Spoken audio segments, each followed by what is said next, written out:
Hello, I'm the Anime Viewer 66, and today we're going to be taking a look at RWBY Season 4. And just so you know, there will be some spoilers in this, so just be warned. The story of this season is a bit more fractured than in previous seasons because we have various characters spread all throughout the globe instead of in one singular group type thing, and beacon and whatnot. So we're going to go over each story individually and the characters within them. The first story focuses on Rin, Nora, Jean, and Ruby all going on their very, very, very long trip to Haven. And of course, all the Grimm they have to fight on the way, which I'll talk about a bit later. Each of these characters did get a bit of development, particularly as the story got on to the last episodes, so they all got a bit of character development, though obviously Rin and Nora the bulk of it. Yes, indeed, in this season we got to figure out Rin and Nora's backstory. Turns out Rin came from a pretty wealthy family, and Nora was a street urchin, and it's kind of legitly sad when we get to see her as a street urchin because that's just depressing how she gets treated and whatnot. But then a major Grimm attack goes down on their village, and Rin and Nora have to sort of team up to stay together, and over time they become friends and, survive together and all that. And it's sweet. It becomes a very sweet story. We don't really get to see the intermediate things between like what happened after the village attack up to when they're at like a beacon and whatnot, but I have a feeling that we'll get to see a bit of that in further seasons. And this season, we actually got to figure out what Ren's semblance was. Turns out he has like this aura, like shield thing.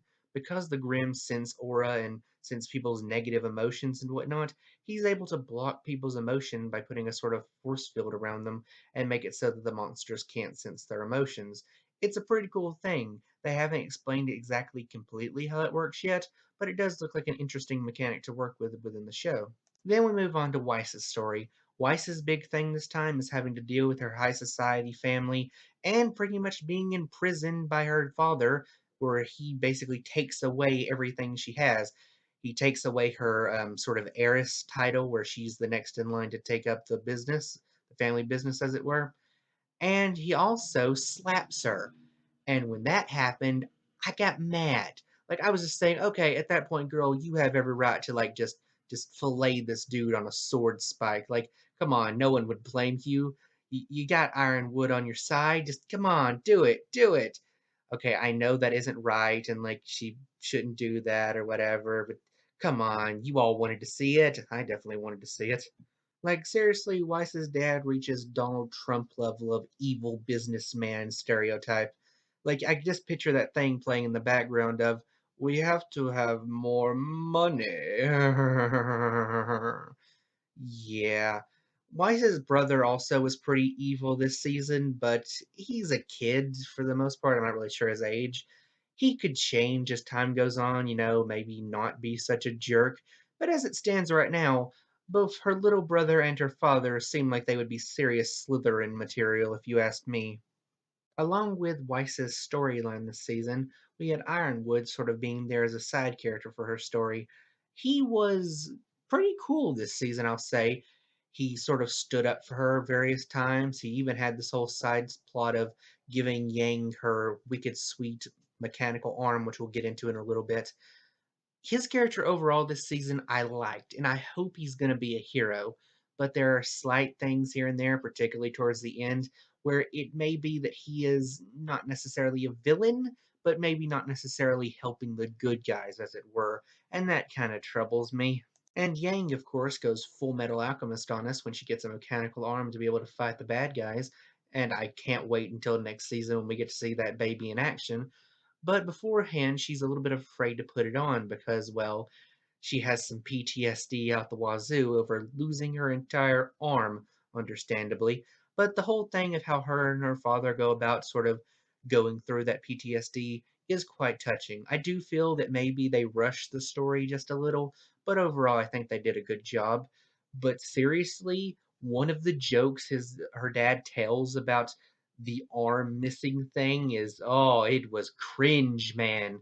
Like, she didn't get offended by it, but it was cringe. The last of our main character stories is Blake and Sons when they go to sort of the Faunus Island whatnot and be able to sort of figure out what's going on with the White Fang, though Blake insists that she's not going there about the White Fang. She's just trying to, like, repair some broken bonds between her and her mom and dad. And I'm just going to say this, from all of the horrible parents in RWBY we've seen up to this point, I am so happy that Blake's parents are actually good. Like, her dad is a bit overprotective, but he's really nice. Her mom is always like sweet and loving and whatnot. And it's just so good to finally see like a full loving family and all this. Like, seriously, from what happened with Yang's mom, Ruby's mom being dead, Weiss's mom being a lush. Like, seriously, it's just good to see a mom in this show that isn't completely horrible and are dead.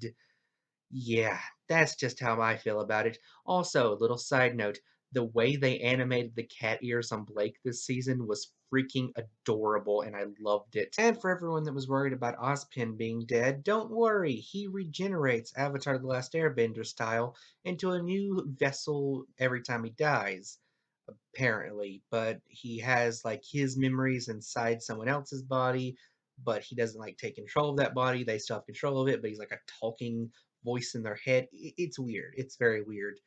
We're just gonna have to see where they go with it.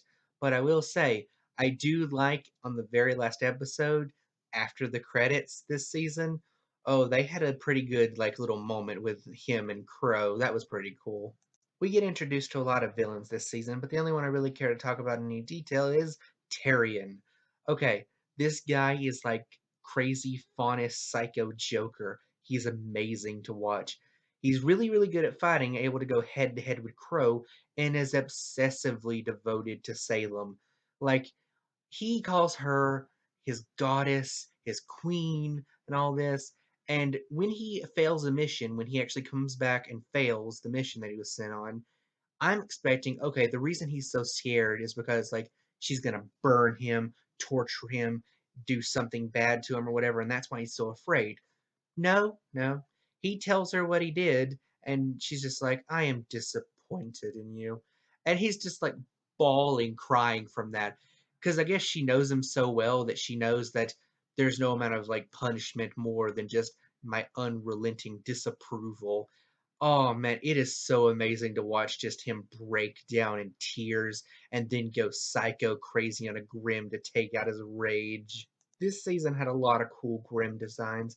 Most and foremost, the whole in boss thing at the end of the season had like this horse Grim with this like mount guy on it who was like a demon with flaily crazy arms, and the design was kind of silly, like with the whole human, but at the same time, it was frightening as I'll get out, just the sheer power that this thing had. We also got to see the Gorilla Grim, which is really cool, and the whole serpent with wings thing, the sea serpent that can fly and whatnot and shoot giant laser beams from its mouth. A lot of cool Grim designs this season. I cannot wait to see how crazy awesome they get in the future, too.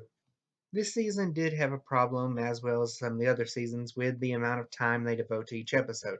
I think making each and every episode a uniform 30-minute episode would greatly increase the entertainment value of the show. As it stands now, we don't really know how long each episode is going to be, and they just feel like they're so short. It feels like when you're getting into them, just about to get really into them, the episode ends right there, and you got to wait a whole week for the next episode. And it's just really like grating to the heart, as it were. Just something I hope they improve as later seasons go on. We get to learn a bit more about Crow's backstory and that he was raised by bandits along with his sister, and then went to Beacon Academy to learn how to become a stronger warrior.